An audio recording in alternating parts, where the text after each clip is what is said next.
বিপদে আপদে পড়বেন। পুরা দোয়াটা হাদিস শরীফে এসেছে, আমার সাথে পড়েন।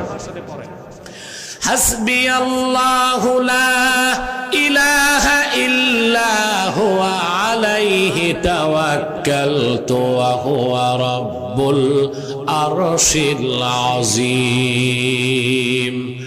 হাদিস সাক্ষ্য দেয়, আল্লাহর কোন মুমিন বান্দা যদি ফজরের পর 7 বার এই দোয়াটা পড়ে, মাগরিবের পর 7 বার পরে, আল্লাহর রহমতের চাদরে বান্দা লেমিনেটেড হয়ে যাবে। কোন বুলেট বোমা, নজর, জাদু, বান কোনো কিছুই তার শরীর স্পর্শ করতে পারবে না। কয়বার পড়বেন? সকালে 7 বার, বিকেলে 7 বার।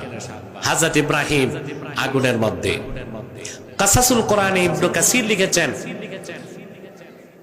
হযরত ইব্রাহিম আলাইহিস সালাম যাকে বাবা বলতেন, আজার, সে প্রাসাদের ছাদ থেকে আগুনের দিকে তাকাইছে।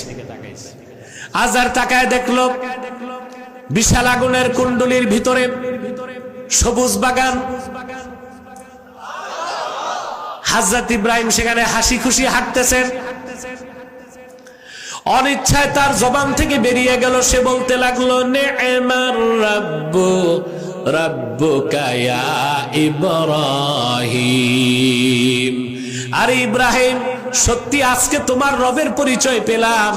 তোমার রব কতই না উত্তম রব। আমরা তোমারে আগুনে দিলাম, আর তিনি আগুনটা তোমার জন্য ফুলের বাগান বানায় দিলেন।